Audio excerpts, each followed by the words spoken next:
কি হয়েছে?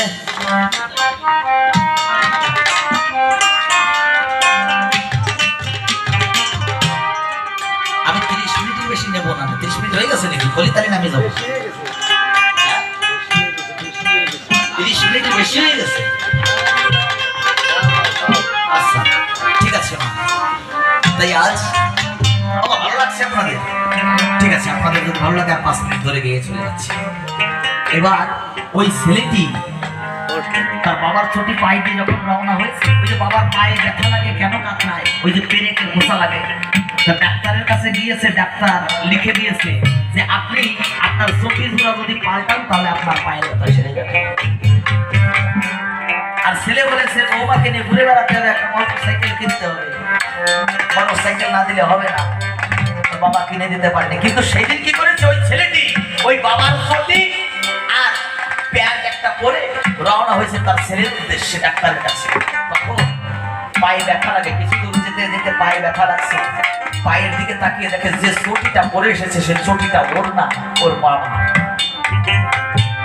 চটির দিকে তাকিয়ে দেখে চটিতে শুধু প্রেম মারা আছে, চটিতে চামড়া। এই জন্য আমার বাবা বুঝি কাতরায়। আগে আমি এক জোড়া চটি কিনবো।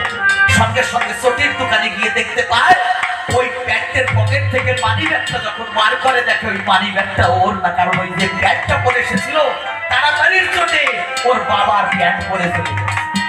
দেখেছি একটা ছেলের কেবল শ্বাসের একটু কষ্ট, ডাক্তারের কাছে যাবে, চটি ভুলে গেছে, প্যান্ট পরতে ভুলে গেছে। আর আমরা সেই বাবাকে বলি বাবা মা কিছু বোঝে না।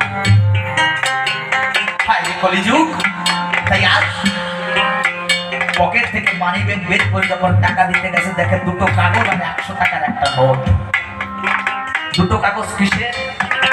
ওই যে ডাক্তারের লেখা প্রেসক্রিপশন লেখা রয়েছে কি, খুলে দেখে যে আপনার চটি, ডাক্তারে লিখে দিয়েছে আপনার চটি পাল্টালে পরে আপনার পায়ের ব্যথা ভালো হয়ে যাবে।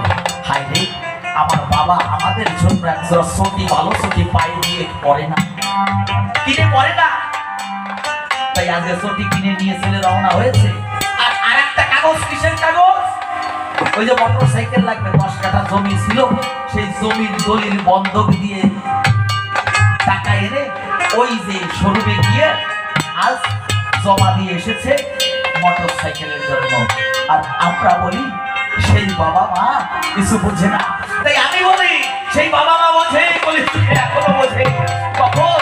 যখন বাবা মা বোঝে না, এইটা আমি বুঝি, তখন বাবা মা আমার কাছে থাকে না।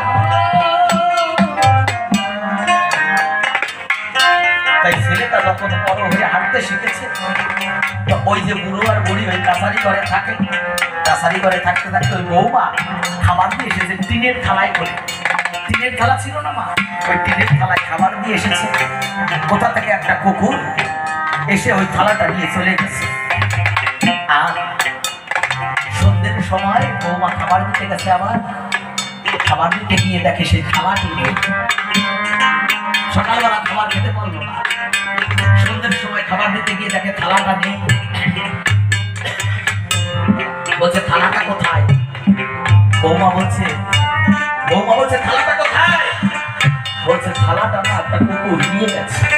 ও, যে মানুষের একটা থালা জোগাড় করে ঠিক করে রাখতে পারে না, সেই মানুষের থালায় খাওয়ার কোনো অধিকার নাই। এই না পাটিতে তুমি ভাত খাও, তখন ওই বৌমা পাটিতে ভাতের থালা দিয়ে ঢেলে রেখে আসলো। আর ওই যে ছোট ছেলেটি 5 বছর বয়স হয়েছে, ও গিয়ে বলছে ও দাদু, দাদু কান্না করছো কেন? দাদু কেন কান্না করছি জানিস? দাদু বল, তাকিয়ে দেখে মাটিতে থালায়